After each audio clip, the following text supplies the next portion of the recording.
I think the last question is kind of just, we'll bring it all together. Um, you're also talking about humans and AI coexistence, and that's Yeah. been our primary theme has been as well. We have been, on this journey for the last 3.5 years now. Before AI was a thing, before ChatGPT, we were on that journey. You're spot on that AI was there even much before earlier.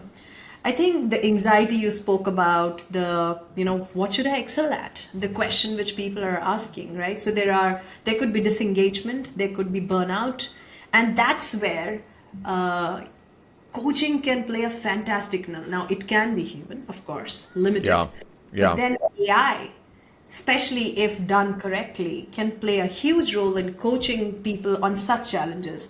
What has your observation been based on, the business leader you are in your organization? What have you observed? What works, and probably where AI coaching might have an edge, over humans? Well, so I would use the analogy a little bit. A lot of the conversational experiences that we are creating for our clients that we are seeing make the most impact are not actually customer facing.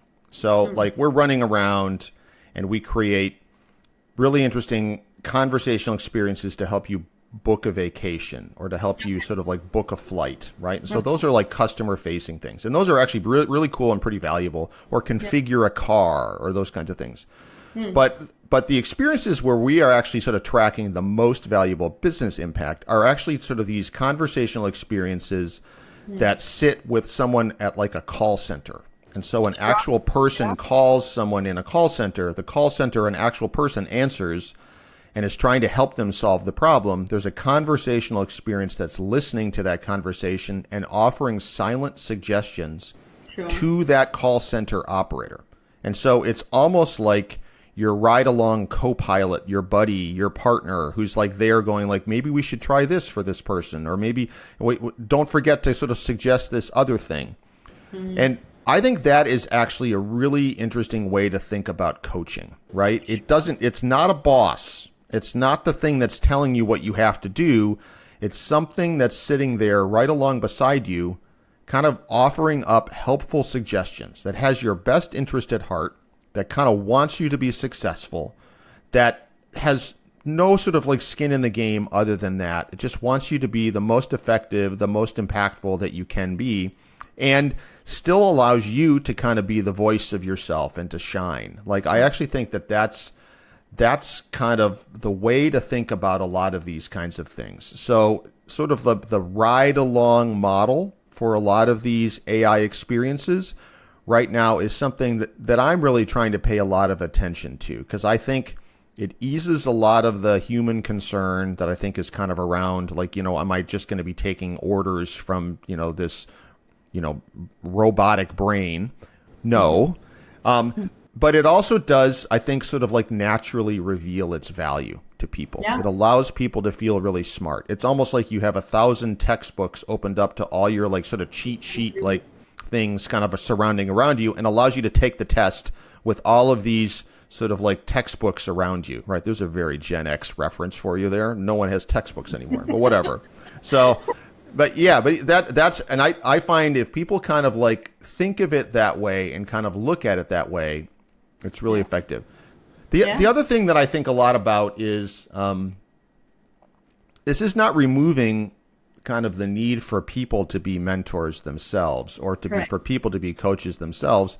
And so in a way, I actually think it's healthy when you're trying to get some mentorship yourself, when you're trying to get some coaching yourself. You're trying to sort of, not only are you trying to get better, but you're also trying to get coached on how to be a coach yourself. Sure. And so I think that can be a really healthy way to look at some of these things. Like, as if I'm figuring out how to improve my own interactions at work, how to be a more effective professional, a better leader, a more empathetic leader, what I'm also doing is I'm kind of learning how to then translate that and sort of coach others to do the same. And so like this isn't just selfish. This isn't just personal improvement. This is also kind of giving you the skills you're sort of getting Miyagi'd into like becoming like understanding how to be a coach. Like you're sort of doing all this wax on, wax off stuff, and all of a sudden you can teach other people how to do karate moves or something. I don't know if that analogy landed, but I went with it.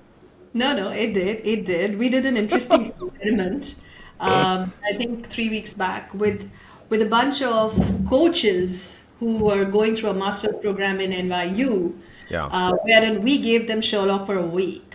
And boy, what results we got.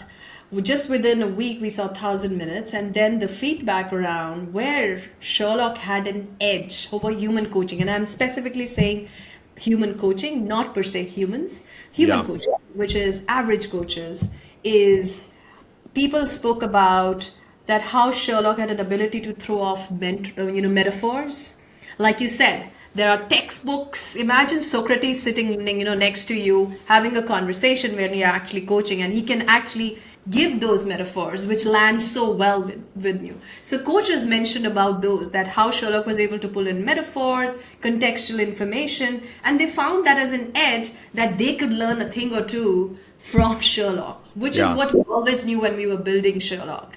Yeah. So I think if I put it together, like you said initially, any good AI coaching experience has to have shades of being a sounding board, being a confidant, being a mirror, and a catalyst. If it doesn't do that, that means not a good coaching app. Yeah. Which is where how we build Sherlock. These were the 4 principles, and that's what it does. In fact, we are rolling out a very a niche version for senior leaders as well, because senior leaders, when they started chatting with Sherlock, Barry, and probably I think I should probably get you to experience it as well, just as a sounding board.